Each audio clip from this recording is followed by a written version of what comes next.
Subscribe कीजिए दोस्तों हमारे चैनल को। नोटिफिकेशन पाने के लिए बेल आइकन को प्रेस कीजिए। नमस्ते बच्चों, ऑनलाइन क्लास में आपका स्वागत है। देखो आपकी क्लास 7 विषय आपका हिंदी, वो कि आपकी पसंद भाग 2। ठीक है, उसका हम आज आपको 10वां लेसन पढ़ाएंगे जिसका नाम है अपूर्व अनुभव। ठीक है, पहले तो हम आपको पाठ परिचय के बारे में बता देते हैं। इसका पाठ परिचय बताते हैं, इस पाठ में क्या दिया गया है। इस पाठ में तोतो चान विश्व साहित्य की एक अमूल्य निधि है जो मूलतः जापानी भाषा में लिखी गई है। इसका अनुवाद विश्व की कई भाषाओं में हो चुका है। यह एक ऐसी अद्भुत पाठशाला है और उसमें पढ़ने वाले बच्चों की कहानी है जिसके लिए रेल के डिब्बे, कक्षाएं थी, गहरी जड़ों वाले पेड़, पाठशाला का गेट था, शाखा बच्चों के खेलने की कोने। इस अनोखे स्कूल के संस्थापक थे श्री कोबायाशी। लेखिका स्वयं इस स्कूल की छात्रा थी। उन्हीं के बचपन के अनुभवों पर यह आधारित यह पाठ पुस्तक तोतो चान का यह अंश अपूर्व अनुभव है। तो हम इस पाठ को पढ़ते हैं। देखिए आप, सभागार में शिविर लगने के 2 दिन बाद तोतो चान के लिए एक बड़ा साहस करने का दिन आया। इस दिन उसे यासुकी चान से मिलना था। इस भेद का पता ना तो तोतो चान के माता पिता को था, न ही यासुकी चान के। उसने यासुकी चान को अपने पेड़ पर चढ़ने का न्योता दिया था। तोमाए में हर एक बच्चा बाग के एक एक पेड़ को अपने खुद के चढ़ने का पेड़ मानता था।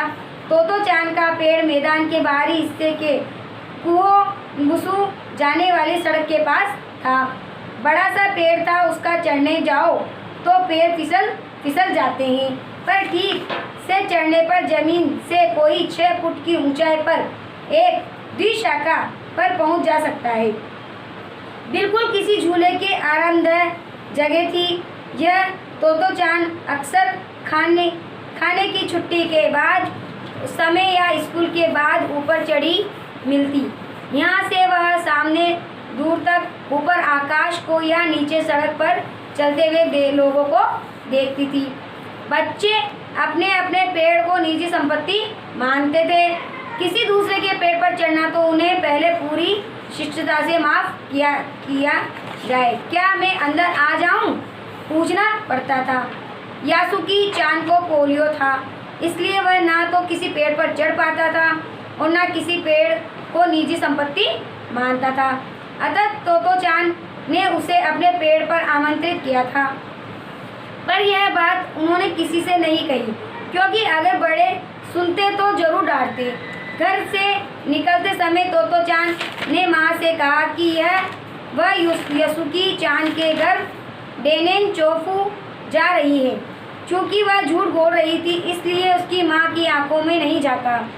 वह अपनी नज़रें जूतों के फीतों पर ही गड़ाए रही। रॉकी उसके पीछे पीछे स्टेशन तक गया। जाने से पहले उसे सच बताया बिना तोतो चान से रहा नहीं गया।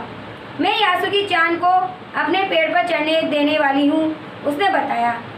जब तोतो चान स्कूल पहुँची तो रेल पास उसके गले के आसपास हवा में उड़ रहा था। यासुकी चान उसे मैदान में क्यारियों के पास मिला। गर्मी की छुट्टियों के कारण वह सब सुना था, यानी जो गर्मी की छुट्टियों के कारण वहाँ का जो बाग था वो पूरा ही सुनसान था। यासुकी चान उससे कुल जमा एक ही वर्ष में बड़ा था, यानी यासुकी चान था जो उससे कुल एक ही साल बड़ा था वह। पर तोतो चान को वह अपने से बहुत बड़ा लगता था। जैसे कि यासुकी चान ने तोतो चान को देखा, वह पैर घसीटता हुआ उसकी ओर बढ़ा। उसके हाथ अपनी चाल को स्थिर करने के लिए दोनों ओर फैलाए हुए थे। तोतो चान उत्तेजित था। वे दोनों आज कुछ ऐसे करने वाले थे जिसका भेद किसी को भी नहीं था। वह उल्लास में टिटकियाँ कर हंसने लगी। यासुकी चान भी हंसने लगा। तोतो चान यासुकी चान को अपने पेड़ की ओर ले गई और उसके बाद वह तुरंत चौकीदार के छप्पर की ओर भागी। जैसा उसने रात को तय कर लिया था, वहाँ से वह एक सीढ़ी घसीटती हुई लाई। उसे तने के सहारे उसने लगाया जिससे वह द्विशिखाएं तक पहुँच जाए। वह कुर्सी से ऊपर चढ़ी और सीढ़ी के किनारों को पकड़ लिया। तब उसने पुकारा, ठीक है, अब ऊपर चढ़ने की कोशिश करो। यासुकी चान के हाथ पैर इतने कमज़ोर थे कि वह पहली सीढ़ी पर भी बिना सहारे के नहीं चढ़ पाया। इस पर तोतो चान नीचे उतर आई और यासुकी चान को पीछे से धकियाने लगी। पर तोतो चान थी छोटी और नाजुक सी, इससे अधिक सहायता क्या करती। यासुकी चान ने अपना पैर सीढ़ी पर से हटा लिया और हताशा से सिर झुकाकर खड़ा हो गया।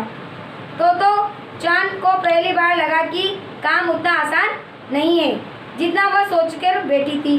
अब क्या करे। वह यासुकी चान उसके पेड़ पर चढ़े, वह उसकी हार्दिक इच्छा थी। यानी यासुकी चान जो था उसके पेड़ पर चढ़े उसकी बहुत ही इच्छा थी। यासुकी चान के मन में भी उत्साह था। वह उसके सामने गई। उसका लटका चेहरा इतना उदास था कि तोतो चान को उसे हंसाने के लिए गाल फुलाकर तरह तरह के चेहरे बनाने पड़े। ठहरो, एक बात सूझी है। वह फिर चौकीदार के छप्पर की ओर दौड़ी और हर एक चीज उलट पुलट कर दी। आखिर उसे एक तिपाई सीढ़ी मिली जिसे थामे रहना भी जरूरी नहीं था। अब तिपाई सीढ़ी को घसीट कर ले आई तो अपनी शक्ति पर हैरान होने लगी। तिपाई की ऊपरी सीढ़ी द्विशक्र तक पहुंच रही थी। देखो, अब डरना मत, उसने बड़ी बहन की सी आवाज़ में कहा। यह डगमगाई नहीं। यासुकी चान ने घबराकर तिपाई सीढ़ी और पसीने से तरबतर तोतो चान की ओर देखा। उसे भी काफ़ी पसीना आ रहा था। उसने पेड़ की ओर देखा और तब निश्चय किया कि 7 पाँव उठाकर पहले सीढ़ी पर चढ़ेंगे। उन दोनों को यह बिल्कुल भी पता नहीं था कि कितना समय यासुकी चान को ऊपर चढ़ने में लगेगा।